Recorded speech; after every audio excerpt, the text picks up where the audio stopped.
Alizeh talk کے معزز سامعین کو علیزہ کنول کا سلام۔ دوستوں، امید کرتی ہوں آپ سب خیریت سے ہوں گے، جہاں رہیں خوش رہیں۔ اگر آپ میری آواز میں ناولز اور شاعری سننا چاہتے ہیں تو ان 2 چینلز کو لازمی سبسکرائب کیجیے۔ معزز سامعین، آپ کو اسکرین پر اس وقت ایک واٹس ایپ نمبر دکھائی دے رہا ہے۔ اس نمبر پر آپ رابطہ کر کے کسی بھی پروڈکٹ یا بزنس کی پروموشن کروا سکتے ہیں۔ اس کے علاوہ اگر آپ کا کوئی چینل یا پیج ہے تو اس کی بھی پروموشن آپ کروا سکتے ہیں۔ اسی نمبر پر ہی واٹس ایپ چینل بنا ہوا ہے جہاں پر تمام اپڈیٹس آپ سے شیئر کی جاتی ہیں، تو اس ویڈیو کے ڈسکرپشن میں اس چینل کا لنک بھی مینشن کر رہی ہوں۔ بڑھتے ہیں آج کی کہانی کی جانب۔ دل پر اگر ہمارا اختیار ہوتا تو دل کتنے سکون میں ہوتا، مگر سارا مسئلہ ہی اختیار کا ہے۔ یہ دل کب کسی کے قابو میں آیا ہے؟ وہ کہتے ہیں نا کہ دل کے اختیار بہت بے اختیار ہوتے ہیں۔ کچھ ایسی ہی میری کہانی بھی ہے، جس میں ہوں اور میرا بے اختیار دل ہے، جو کسی کی محبت کے انتظار میں بہت شدت سے دھڑک رہا ہے۔ میرا نام حیدر علی ہے اور میں بہاول نگر کا رہنے والا ہوں۔ 3 سال پہلے میرے گھر والوں نے میری شادی کر دی تھی اور اس وقت میری عمر صرف 17 برس تھی، یہ جانے بغیر کہ میرے دل میں کوئی اور رہتی ہے۔ کچی عمر کی محبت کے رنگ بہت پکے ہوتے ہیں، اتنے پکے کہ ساری زندگی انسان ان پکے رنگوں کو خود سے جدا نہیں کر سکتا۔ مہوش بھی میری زندگی میں ایک خوبصورت رنگ کی طرح تھے، جسے میں جب دیکھتا تھا مجھے اپنی زندگی میں قوس قزح کے رنگ بکھرتے نظر آتے تھے۔ مہوش کے والد کا انتقال ہو چکا تھا اور وہ اپنے ماموں کے گھر رہتی تھی۔ چونکہ وہ ہمارے رشتہ دار ہی تھے، اس لیے میرا کافی آنا جانا ہوتا تھا ان کے گھر۔ وہاں پر ہی میں نے پہلی دفعہ مہوش کو دیکھا اور دل نے مان لیا تھا کہ حیدر، اب بس یہی تیری زندگی کا مرکز ہے۔ میں اسے چور نظروں سے دیکھا کرتا تھا۔ مہوش مجھ سے 2 سال چھوٹی تھی۔ میرا نئی جوانی کا دور تھا۔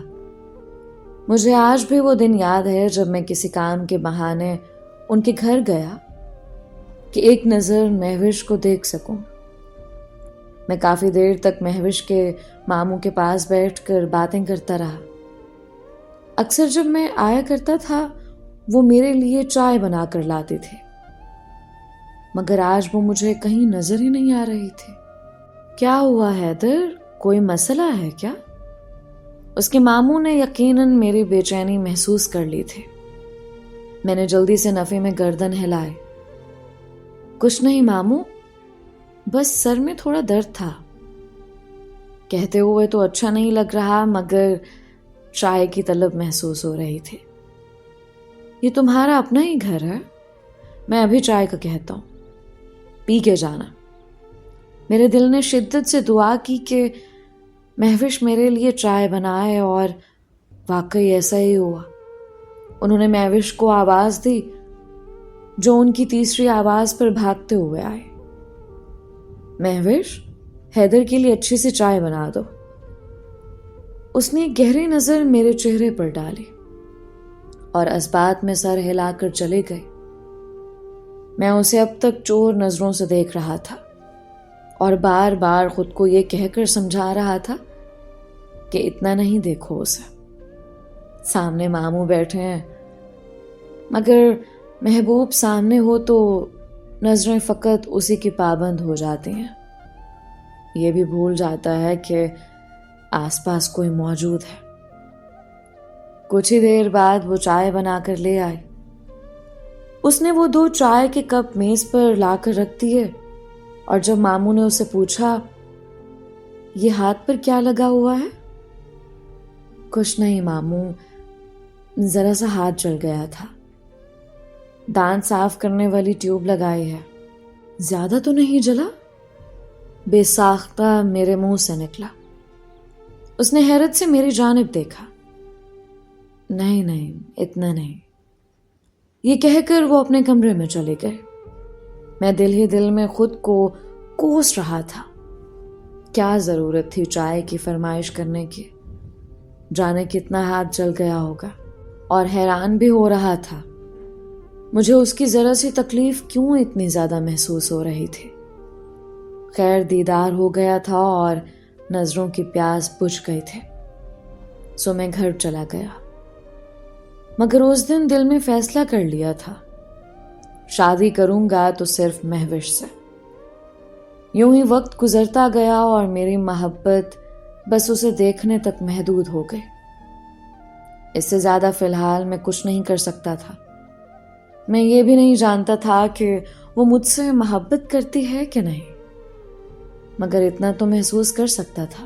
ان دنوں میں جب بھی ان کے گھر جاتا تھا وہ تب تک میرے سامنے بیٹھی رہتے تھے جب تک کہ میں واپس نہ آ جاتا. اور صرف بیٹھی نہیں رہتی تھے، وہ مجھے کبھی کبھی بہت گہری نظروں سے دیکھا کرتے تھے. اس کی نظروں کی چوری میں نے بہت دفعہ پکڑی تھی. اور اب میں نے فیصلہ کر لیا تھا کہ میں گھر بات کروں گا. مجھے امید تھی کہ میں سب کو منا لوں گا. اس دن میں گھر گیا جہاں مجھے پتہ چلا کہ میرے گھر والے بھی میرا بہت شدت سے انتظار کر رہے ہیں. اس سے پہلے کہ میں کوئی بات شروع کرتا میرے امی ابو نے کہا کہ انہوں نے کوئی ضروری بات کرنی ہے. تمہیں صدف کیسی لگتی ہے؟ امی نے میری ایک کازن کا نام لیتے ہوئے کہا. کیا مطلب کیسی لگتی ہے؟ ٹھیک لگتی ہے. میں نے زیادہ سوچا نہیں کہ کیسی ہے. کیوں، خیریت؟ دراصل ہم نے تمہارا رشتہ پکا کر دیا صدف کے ساتھ. یہ سن کر مجھے حیرت کا ایک شدید جھٹکا لگا. کیا؟ میرا رشتہ، وہ بھی صدف کے ساتھ، یوں اچانک؟ تمہیں کوئی اعتراض ہے؟ ابو بات اعتراض کی نہیں ہے. آپ لوگوں نے مجھ سے میری مرضی تک نہیں پوچھی اور رشتہ پکا کر دیا. کیوں برخوردار، تمہاری مرضی کب سے ہماری مرضی سے علیحدہ ہونے لگی ہے؟ ابو ہو سکتا ہے مجھے کوئی اور پسند ہو، کم از کم آپ لوگوں کو میری مرضی تو پوچھنی چاہیے تھے. میری بات پر ابو نے غصے سے میری جانب دیکھا. ہوتا ہے ایسی عمر میں، پسند آ جاتا ہے کوئی، مگر ضروری نہیں نادانی کی عمر میں پسند آنے والے سے شادی کی جائے. ہم زبان دے چکے ہیں شادی ہوگی تو صرف صدف سے، اور اگر تم نے انکار کیا تو ہمارا مرا ہوا منہ دیکھو گے. یہ کہہ کر وہ غصے سے وہاں سے اٹھ کر چلے گئے. میں نے بہت پر امید نظروں سے امی کو دیکھا، مگر انہوں نے بھی صاف کہہ دیا کہ ہم زبان دے چکے ہیں، اب اگر پیچھے ہٹے تو بدنامی ہوگی. اور وہ اس سب میں بے بس ہیں. میں ساری رات جاگتا رہا. مجھ سے زیادہ بے بس اور کوئی ہو سکتا ہے؟ جس لڑکی کو دل میں بسایا ہے، جو جان سے پیاری ہو گئی ہے، میں کیسے اس کو بھول کر کسی ایسی لڑکی سے شادی کر لوں جسے میں کبھی پسند ہی نہیں کرتا؟ یہ تو ناانصافی تھی میرے ساتھ بھی اور صدف کے ساتھ بھی. میں نے گھر والوں کو سمجھانے کی بہت کوشش کی، مگر سب بے سود تھا. آخرکار میرے اتنے منع کرنے کے باوجود بھی میرے گھر والوں نے میری ایک نہ سنی اور میری اور صدف کی شادی طے کر دی گئی. شادی شروع ہو چکی تھی اور آج کے دن میری بارات تھے. میں بہت بددلی سے تیار ہو رہا تھا. ایک ایک لمحہ عذاب کا تھا. ہم بارات لے کر صدف کے گھر پہنچ گئے تھے اور پھر کچھ ہی دیر بعد صدف اور میرا نکاح پڑھا کر ہمیں اسٹیج پر ایک دوسرے کے پہلو میں بٹھا دیا گیا. میں نے ایک دفعہ بھی اس کی طرف نظر نہیں دوڑائی تھی. ابھی میں گمسم سا بیٹھا ادھر ادھر دیکھ ہی رہا تھا کہ مجھے سامنے مہوش دکھائی دے اور میری نظریں پلٹنا بھول گئیں۔ وہ واقعی بہت خوبصورت لگ رہی تھی، بالکل کسی شہزادی کی طرح۔ میں ایک پل کو بھول گیا تھا کہ میں کہاں بیٹھا، یہ بھی بھول گیا کہ میرے پہلو میں کوئی اور نہیں، میری بیوی بیٹھی ہے۔ مگر دل کہاں سنتا ہے، وہ ادھر ادھر گھوم رہی تھی، کبھی تصویریں لیتی تو کبھی ایک نظر سٹیج پر دیکھتی۔ میرے دیکھتے ہی دیکھتے وہ دھیرے دھیرے قدم اٹھاتی سٹیج تک آئے۔ میرے دل کی دھڑکن کی رفتار تیز ہونے لگی۔ وہ میری طرف سے گھوم کر صدف کی طرف بیٹھ گئے اور مسکراتے ہوئے اس نے صدف کو تحفہ دیا۔ یہ وہ پہلی دفعہ تھا جب میں نے اپنے پہلو میں بیٹھی بیوی کو گردن موڑ کر دیکھا، صرف اس لیے کہ مجھے ساتھ بیٹھی مہوش دکھائی دے سکے۔ مہوش نے مجھے ایک دفعہ پھر انہی گہری نظروں سے دیکھا جن سے وہ ہمیشہ دیکھا کرتے تھے، اور پھر مسکراتے ہوئے مجھے مبارکباد دینے لگے۔ مبارک ہو حیدر آپ کو۔ شکریہ، میں نے بامشکل شکریہ ادا کیا۔ وہ وہاں سے چلی گئی۔ کاش صدف کی جگہ وہ میرے ساتھ بیٹھی ہوتی۔ ایک آہ میرے دل سے شدت سے نکلی تھے۔ میری اور صدف کی شادی ہوئے ایک ہفتہ گزر چکا تھا، مگر میں نے ابھی تک صدف کو ٹھیک سے دیکھا بھی نہیں تھا۔ میں اسے بہت اکھڑا اکھڑا تھا۔ ایک دن یوں ہی میں مہوش کے بارے میں بیٹھا سوچ رہا تھا جب صدف میرے پاس آئے۔ کیا ہوا علی؟ جب سے ہماری شادی ہوئی ہے آپ کو میں نے خوش نہیں دیکھا۔ نہیں، کچھ نہیں ہوا، بس یوں ہی، میں نے سرسری سا جواب دیا۔ اب میں حقیقت تو بتانے سے رہا، ورنہ جانتا تھا خاندان میں ایک اور بڑا تماشا ہو جائے گا۔ آپ اس شادی سے خوش تو ہیں؟ صدف خوش ہوں یا نہیں اس بات کو رہنے دو، بس اتنا سمجھ لو کہ میرا مزاج ہی ایسا، اور میں ایسا ہی ہوں۔ میرا لہجہ نہ چاہتے ہوئے بھی سخت ہو گیا تھا۔ آپ کا مزاج تو ایسا نہ تھا، اتنا تو میں جانتی ہوں آپ کے بارے میں۔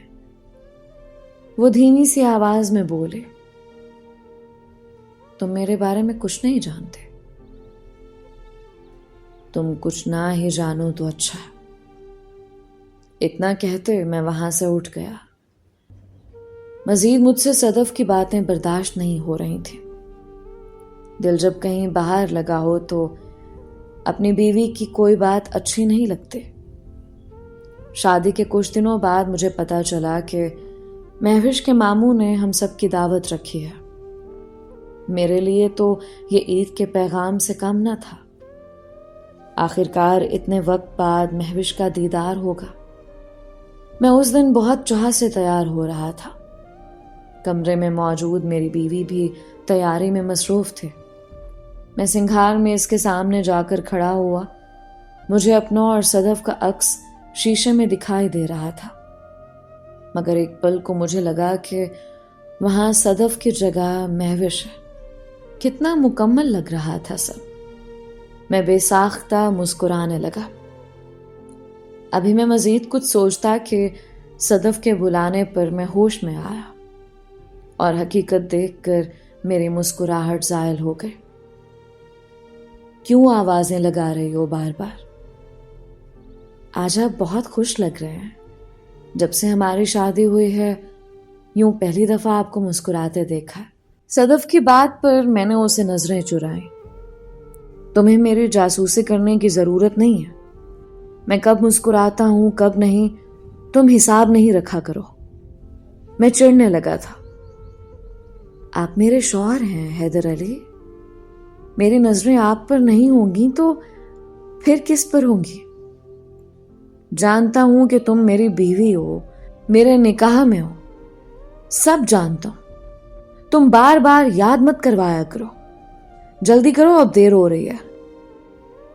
اسے باتیں سناتے میں باہر آ گیا، یہ جانے بغیر کہ اس کا دل کتنی بری طرح ٹوٹا ہوگا۔ وہ بیچاری تو میرے جذبات سے لا علم ہے، مگر کیا کروں، میں چاہ کر بھی اس سے اچھے سے بات نہیں کر سکتا۔ میں اپنے ماں باپ کا اپنی محبت کو نہ ملنے کا غصہ اس پر نکالنے لگا تھا۔ ہم سب تقریباً 7 بجے تک مہوش کے ماموں کے گھر پہنچے۔ سب نے بہت اچھے سے استقبال کیا، مگر میری نظریں بھٹک رہی تھیں اور اس ایک چہرے کو تلاش کر رہی تھیں جس کے تصور کے بغیر مجھے اپنا آپ ادھورا لگتا تھا۔ کچھ ہی دیر بعد مہوش اندر آئے۔ وہ ہلکا پھلکا سا تیار ہوئے۔ ایک تو وہ ویسے ہی بہت زیادہ حسین تھی، اور جب تھوڑا سا بھی تیار ہوتی تھی تو اس کے آگے سب معمولی سا لگتا تھا۔ مہوش نے سب سے سلام کیا۔ وہ صدف سے گلے ملنے کے بعد میری جانب آئے اور دھیمی سی آواز میں سلام کرنے لگے۔ اس کے چہرے پر ایک مسکراہٹ تھی اور نظروں میں کوئی خاص احساس تھا جسے میں کوئی نام نہ دے سکا۔ ہم سب مل کر کھانا کھانے لگے۔ کھانے کے دوران وہ مجھے خود ہر چیز پکڑا رہے تھے۔ میں بھول چکا تھا کہ میری شادی ہو چکی ہے۔ میری نظریں بس مہوش کی طرف تھیں اور دل میں جانے کتنے جذبات اٹھ رہے تھے۔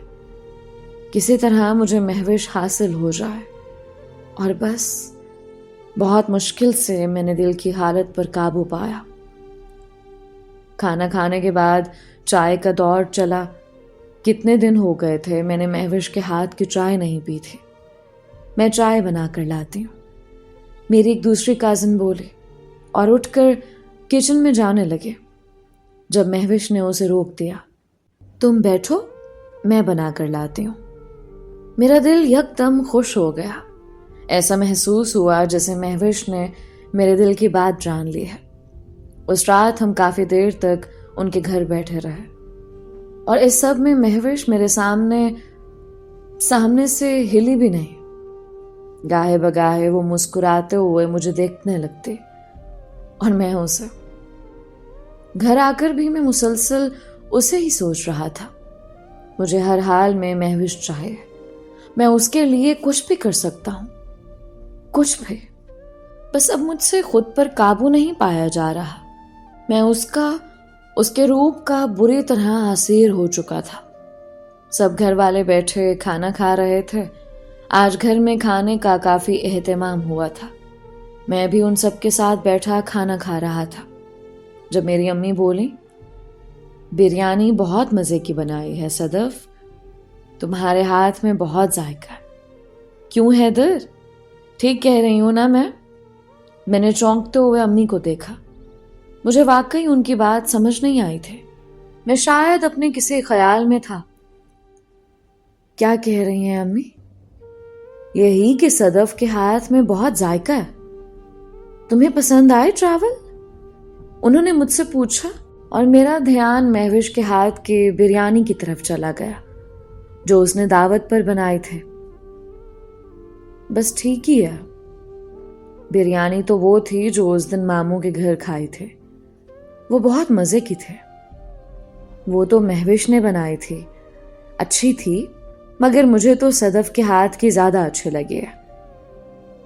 اپنی اپنی پسند ہوتی ہے، امی آپ کو یہ اچھی لگی ہے اور مجھے وہ۔ میرا اشارہ محض بریانی کی طرف نہیں تھا۔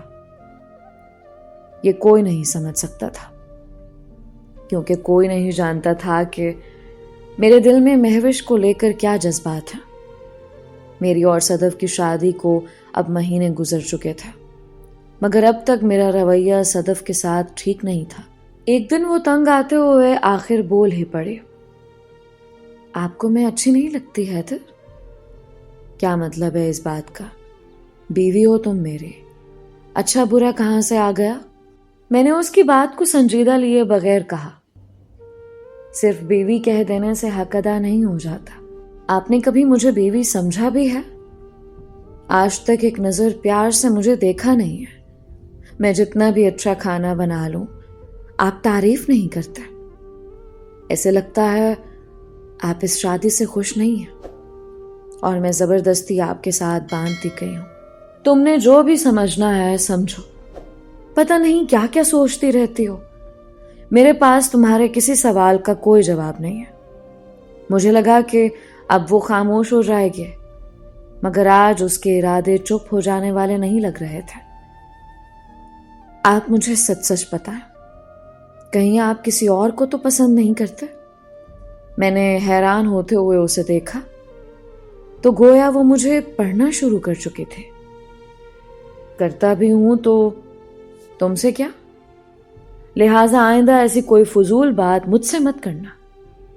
ایک بار پھر سے میں اس کو دکھی دل کے ساتھ کمرے میں چھوڑ کر چلا گیا. مگر میں کیا کرتا؟ میرے نزدیک سب سے زیادہ دکھی میں تھا. مجھے میری محبت سے محروم کیا گیا تھا. میں سو رہا تھا جب صدف کمرے میں آئی اور مجھے جگانے لگی. کیا مسئلہ ہے؟ کبھی تو چین لینے دیا کرو. حیدر، وہ ہمارے گھر کچھ مہمان آئے ہیں، کچھ کھانے کے لیے لا دو. میں نہیں جا رہا. جس کو مہمانوں کی خدمت کا زیادہ شوق ہے وہ خود جا کر لے آئے. گھر میں کوئی نہیں ہے، ابو بھی نہیں ہے. مہوش لوگ کب سے آ کر بیٹھے ہیں. مہوش کا نام سن کر تو جیسے میرے 14 طبق روشن ہو گئے. میں فوراً سے اٹھا. پہلے بتاتی نا، پتہ نہیں کب سے وہ لوگ بیٹھے ہیں. میں آپ کو بہت پہلے سے ہی اٹھا رہی تھی، آپ اٹھ ہی نہیں رہے تھے. میں نے مزید کوئی بات نہیں کی اور جلدی سے بیڈ سے چھلانگ لگائی اور باہر چلا گیا، جہاں مہوش، اس کے ماموں اور 1-2 لوگ موجود تھے. سب کو سلام کیا، ایک نظر مہوش کو دیکھا اور باہر سے کھانے پینے کا سامان لینے چلا گیا. مجھے جو جو سمجھ آتی گئی میں لیتا گیا اور اچھا خاصا سامان گھر لے آیا. یہاں تک کہ میری امی بھی حیران ہو گئیں. اتنا سب کچھ کیوں لے آئے ہو؟ 3-4 ہی لوگ ہیں، تم تو 18-20 بندوں کے حساب سے سب لے آئے ہو. کچھ نہیں ہوتا، گھر میں ہم سب کھا لیں گے. آپ یہ سب فی الحال ان کے سامنے رکھیں، اور صدف تم اچھی سی چائے بنانا. میں نے کچن میں کھڑے ہو کر دھیرے سے کہا. پھر میں باہر سب کے ساتھ جا کر بیٹھ گیا اور چور نظروں سے مہوش کو دیکھنے لگا. سب باتیں کر رہے تھے جب مہوش کے ماموں اس کی تعریفیں کرنے لگے کہ پڑھائی میں وہ بہت اچھی ہے. اور پھر ساتھ ہی ساتھ انہوں نے ایک ایسی بات کی کہ میرا دل ڈوبنے لگا. مہوش کے ابو کے بعد میں نے ہی مہوش کو پالا اور یہ بالکل میری بیٹیوں کی طرح ہے. بس اب میری خواہش ہے کہ اس کی پڑھائی وغیرہ مکمل ہو جائے تو اس کے لیے بھی کوئی اچھا رشتہ ڈھونڈتا ہوں. یہ بات سن کر میں نے بے اختیار مہوش کی طرف دیکھا. اس کی نظریں بھی میری جانب اٹھی. میرا دل بھاری ہونے لگا تھا. یہ ایک دم سے مہوش کی شادی کی بات کہاں سے آ گئی؟ یہ پہلی دفعہ تھا کہ میں بیچ میں سے اٹھ کر باہر چلا گیا. اس رات میں نے بہت سگریٹ پھونکے. میں ہمیشہ سوچا کرتا تھا کہ میری شادی سب سے بڑا مسئلہ ہے اور شاید وقت ایسے ہی گزرتا رہے گا.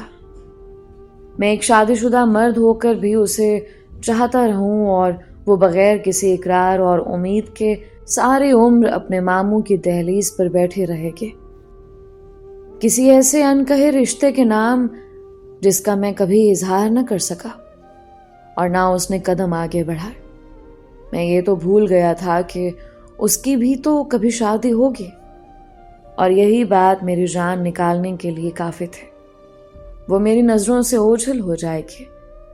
میں یوں ہی اپنی سوچوں میں غرق تھا جب میرا ایک دوست مجھے ملا. وہ میری حالت دیکھ کر حیرت سے بولا، حیدر، یہ تجھے کیا ہو گیا ہے؟ اپنی کیا حالت بنا لی ہے؟ میں نے سگریٹ نیچے پھینکے. بس یار، عشق کا روگ لگ گیا. مگر تم تو شادی شدہ ہو. کیوں؟ شادی شدہ لوگوں کو محبت نہیں ہوتی؟ اصولاً تو نہیں ہونی چاہیے. گھر میں بیوی موجود ہو تو یہ سب زیب نہیں دیتا. مجھے صدف سے شادی سے پہلے ہی کسی اور سے محبت تھے. میں اسی سے شادی کرنا چاہتا تھا، مگر میرے ماں باپ نے زبردستی میری شادی صدف سے کروا دی. اس سب میں بھابھی کا کیا قصور ہے میرے بھائی؟ میرا کیا قصور تھا جو مجھے یہ سزا ملی ہے؟ میں مہوش کے بغیر نہیں رہ سکتا. مجھے صدف پسند نہیں ہے. میری بات سن کر میرے دوست نے ایک افسوس بھری نگاہ مجھ پر ڈالے. حیدر، یہ تم نے اس وقت سوچنا تھا. اب تم ایک شادی شدہ آدمی ہو. اگر یہ بات کھلی تو بہت بدنامی ہوگی. ہاتھ کچھ بھی نہیں آئے گا. اور یہ بھی معلوم نہیں ہے کہ مہوش تمہیں پسند کرتی ہے کہ نہیں. اس لیے اس کو بھول کر آگے بڑھ جاؤ. اپنی بیوی پر توجہ دو. اتنا کہہ کر وہ وہاں سے چلا گیا اور میں وہیں کا وہیں کھڑا رہا. کوئی بھی تسلی، کوئی بھی بات مجھے مہوش سے دور اور صدف سے قریب نہیں کر سکتی تھی. میں نے فیصلہ کر لیا تھا کہ میں اپنے گھر بات کروں گا. مجھے بس مہوش چاہیے تو چاہیے. میں اسے کسی قیمت پر بھی کسی اور کا ہوتے ہوئے نہیں دیکھ سکتا تھا. بس یہی سوچتے ہوئے میں گھر گیا، مگر میرا سامنا گھر جاتے ہی صدف سے ہوا. وہ کافی پریشان دکھائی دے رہی تھی. خیر، مجھے کوئی فرق نہیں پڑتا تھا، مگر میں نے سوچا کہ پوچھ ہی لوں. خیریت؟ آج تم بجھی بجھی سے لگ رہی ہو. میں تو روز ہی ایسی ہوتی ہوں. آپ نے آج دیکھا. بس ایک دفعہ بتا دیں کہ میں آپ کو ناپسند ہونا. ہو گیا پھر تمہارا ڈرامہ شروع. اس لیے میں گھر نہیں آتا. ایک تو انسان تھکا ہوا ہو اور اوپر سے یہ ساری باتیں. کیا آپ کسی اور سے محبت کرتے ہیں؟ میرے پاس تمہارے سوالوں کا کوئی جواب نہیں. آئی سمجھ؟ میں نے ایک بار پھر اس کا دل توڑ دیا تھا. اپنے دکھ میں اس کو دکھی کر رہا تھا جس کا کوئی قصور نہیں تھا. مگر میں کیا کرتا؟ کچھ سمجھ نہیں آ رہا تھا. اگلے روز امی ابو نے مجھے کمرے میں بلا لیا. میں جو ان سے مہوش کے متعلق بات کرنا چاہتا تھا، میں نے سوچا اچھا موقع ہے اپنی بات کہنے کا. مگر میں یہ نہیں جانتا تھا کہ آگے سے مجھے ایک نئی کہانی سننے کو ملے گی. تمہارا رویہ صدف کے ساتھ اتنا کھینچا کھینچا کیوں ہے؟ ابو کی بات سے میں نے چونکتے ہوئے ان کو دیکھا. آپ کو صدف نے کچھ بتایا؟ ضروری نہیں کہ کوئی کچھ بتائے. ہم بھی اسی گھر میں رہتے ہیں. تم دونوں میں میاں بیوی جیسی کوئی بات ہی نظر نہیں آتی. سارا دن تم گھر نہیں آتے، وہ علیحدہ بجھی بجھی رہتی ہے. یہ سب کیا چل رہا ہے؟ اب کی بار امی نے کہا. میں نے ایک گہری لمبی سانس لی. ہاں، جب زبردستی شادیاں کریں گے تو ایسا ہی ہوگا. میں نے منع کیا تھا کہ مجھے صدف سے شادی نہیں کرنی، مگر آپ لوگوں نے چھوٹی عمر میں ہی اسے میرے ساتھ باندھ دیا، یہ جانتے ہوئے بھی کہ میں کسی اور کو پسند کرتا ہوں. کیوں امی؟ کیوں ابو؟ شرم نہیں آتی یہ بات کہتے ہوئے؟ وہ بھی شادی کے بعد. اور کون ہے وہ لڑکی جس نے تمہارا دماغ خراب کیا ہوا کہ تمہیں اپنی بیوی نظر نہیں آتی؟ وہ جو کوئی بھی ہو، قصور آپ لوگوں کا ہے. کیوں ہمارے ماں باپ یہ جانتے ہوئے بھی کہ ہم کسی اور کو پسند کرتے ہیں، ہماری بات سننے کی بجائے مرضی کے خلاف کسی کے ساتھ بھی باندھ دیتے ہیں؟ بس کر دو حیدر. تم شادی جیسے مقدس رشتے کو اس طرح ذلیل کر رہے ہو. بھیڑ بکری تھوڑی ہے صدف جو ہم نے باندھ دی ہے تمہارے ساتھ. ابو، یہی تو میں کہنا چاہتا ہوں. وہ کوئی بھیڑ بکری نہیں ہے. کوئی لڑکی بھیڑ بکری نہیں ہوتی. آپ لوگوں نے یہ کیوں نہیں سوچا کہ آپ کے بیٹے کے دل میں کوئی اور ہے اور یہ اس لڑکی کے ساتھ زیادتی ہوگی جو اس کی دلہن بن کر گھر آئے گی؟ ہر لڑکی کا حق ہوتا ہے کہ اسے چاہا جائے. اگر آپ نے میری بات مانی ہوتی تو آج میں بھی خوش ہوتا اور صدف کو بھی کوئی قدر کرنے والا شخص ملتا. یہ سب چونچلے ہوتے ہیں حیدر علی. ضروری نہیں جن سے محبت ہو ان کے ساتھ گھر بھی بسائے جائیں. میں آخری دفعہ کہہ رہا ہوں، اب اگر تمہاری زبان پر اس غیر عورت کا ذکر بھی آیا تو مجھ سے برا کوئی نہیں ہوگا۔ بھول جانا کہ ہم تمہارے کچھ لگتے ہیں۔ میں مزید کوئی بحث کیے بغیر وہاں سے آ گیا۔ جانتا تھا میری کوئی بات نہیں سنی جائے گی۔ مجھے آج بھی یاد ہے میں اس رات بہت رویا تھا، نہ جانے کون کون سی وجہ پر۔ میں اپنے ہی دل سے ہار گیا تھا۔ صدف کا دکھ دل بھاری کر رہا تھا اور مہوش کی محبت جیسے جسم سے روح نکال رہی تھی۔ میرے ماں باپ نے مجھے پھنسا دیا تھا، ایک وہ عورت جو میرے نکاح میں تھی، ایک وہ جس سے میں نکاح کرنا چاہتا تھا۔ میں دونوں کشتیوں کا سوار بن چکا تھا، مگر میں نے آج ایک ارادہ کیا تھا۔ میں اب مہوش کو نہیں سوچوں گا، مجھے ہر حال میں خود کو روکنا ہوگا۔ بس بہت ہو گیا، اب اور نہیں۔ اگلے دن یوں ہی معمول کے مطابق میں اپنے کام پر گیا، جب میرے قدم خود بخود مہوش کے گھر کی طرف اٹھنے لگے۔ ایک آخری بار تو میں اسے دیکھ سکتا تھا۔ میں ان کے گھر گیا اور دروازہ مہوش نے کھولا۔ وہ وہی اس پرکشش مسکراہٹ کے ساتھ مسکرائے۔ ماموں گھر پر نہیں ہے، اس نے مجھ سے کہا۔ مہوش، کیا مجھے تمہارے ہاتھ کی چائے پینا نصیب ہو سکتی ہے؟ ہاں ضرور، کیوں نہیں؟ آپ بیٹھو، میں لے کر آتی ہوں۔ اتنا کہہ کر وہ جانے لگے۔ میں نے اسے پھر سے پکارا، مہوش بات سنو۔ جی کہیں، کیا ہوا؟ اب اپنا ہاتھ نہ جلا دینا۔ میری بات سن کر وہ مسکرائے۔ نہیں جلاتے، آپ فکر نہ کریں۔ اتنا کہہ کر وہ اندر چلے گئے اور میں اس کا انتظار کرتا رہا۔ میں جو اسے ایک آخری بار دیکھنے آیا تھا، میرا ارادہ بدلنے لگا۔ مجھے وہ جان سے پیاری ہو گئی تھی۔ یہ خیال ہی جان لیوا تھا کہ میں اس سے دور ہو جاؤں گا، اور بس میں نے سوچا کہ مہوش آئے گی تو میں اسے اپنے دل کا حال بیان کر دوں گا، پھر جو بھی وہ کہے گی مجھے منظور ہوگا۔ موقع بھی اچھا تھا، گھر پر کوئی نہیں تھا۔ کچھ دیر بعد وہ چائے کا کپ لے کر آئے۔ آج اس نے میز پر نہیں رکھا بلکہ میرے ہاتھ میں دیا۔ میں نے گہری نظروں سے اسے دیکھا۔ وہ بالکل میرے سامنے جا کر بیٹھ گئے اور میرے جذبات بے قابو ہونے لگے۔ کیسی ہو تم مہوش؟ پڑھائی کیسی جا رہی ہے؟ میں بات کرنے کا کوئی بہانہ ڈھونڈ رہا تھا۔ اس نے میری باتوں کا جواب دیا۔ تمہارے ماموں تمہاری شادی کی بات کر رہے تھے۔ ہاں، مگر ابھی کافی وقت ہے، ابھی تو میں پڑھ رہی ہوں۔ اس کی نظریں میرے چہرے پر تھی اور میری اس کے۔ خوش قسمت ہوگا وہ جس کی تم دلہن بنو گی۔ میں نے فقط دل میں سوچا، مہوش، میں تم سے ایک بات کرنا چاہتا ہوں۔ کہیے نا، کیا کہنا چاہتے ہیں؟ اس کے لہجے میں بھی جیسے بے صبری تھے۔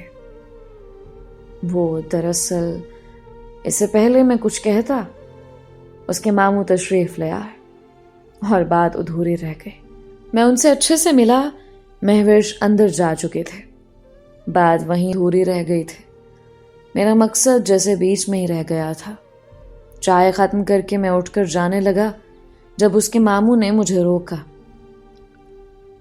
تم ہمارے گھر کے بچے ہو، اگر تمہارے نزدیک کوئی اچھا رشتہ ہوا مہوش کے لیے تو بتانا بیٹا۔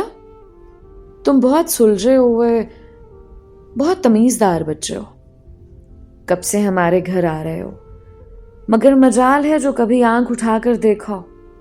تمہارے ماں باپ نے تمہاری تربیت بہت اچھی کی ہے۔ ماموں کی باتیں مجھے اپنی ہی نظروں میں شرمندہ کر رہی تھیں اور میرا دل بھاری ہو گیا تھا۔ یہ تو ناممکن سی بات تھی کہ اب مہوش میرے حصے میں آتی، میں جو اس سے حال دل بیان کرنا چاہتا تھا۔ یہ باتیں سن کر میں یہ ارادہ ترک کر چکا تھا۔ میں نے فقط اس بات میں سر ہلایا اور گھر چلا گیا۔ گھر جا کر میں کتنی ہی دیر سوچتا رہا کہ اگر یہ بات غلطی سے بھی باہر نکل گئے تو واقعی میرے حصے میں بس بدنامی آئے گی۔ ابھی تو میں اسے دیکھ سکتا تھا، چاہے چور نظروں سے ہی سہے، مگر اگر یہ بات باہر نکلتی تو میرا آنا جانا بند ہو جاتا اور میں اسے دیکھنے سے بھی محروم ہو جاتا۔ اب بس میری محبت کی اتنی ہی قیمت تھی کہ میں فقط اسے دیکھ سکتا تھا، اور میں دیکھنے سے بھی ہاتھ نہیں دھونا چاہتا تھا۔ وہ مجھے جان سے پیاری تھی اور میں اس کے لیے کچھ بھی کر سکتا ہوں، اور شاید اس کے لیے ہی مجھے اسے دور ہونا ہوگا۔ جانے کتنی ہی دیر میں چھت پر بیٹھ کر یہ سب سوچتا رہا، اور پھر نیچے کمرے میں گیا جہاں صدف سو رہی تھی۔ میں نے پہلی بار اسے بہت فرصت سے دیکھا، جو میرے نام پر میرے گھر میں بیٹھی تھی، اور میں اس کے ساتھ کیا سلوک کر رہا تھا۔ اگر مہوش زندگی میں نہ ہوتی تو صدف واقعی قابل محبت تھے۔ میں اپنا ہر لمحہ اس کے ساتھ یادگار بنا سکتا تھا۔ میں اسے دیکھ ہی رہا تھا کہ اچانک اس کی آنکھ کھلے۔ کیا ہوا حیدر؟ آپ کی طبیعت ٹھیک ہے؟ کچھ چاہیے؟ اس نے نیند سے یکدم جاگتے ہوئے کہا۔ بے اختیار میرے دل نے کہا کہ ہاں، مہوش لا دو، مگر یہ الفاظ زبان پر نہ اتر سکے۔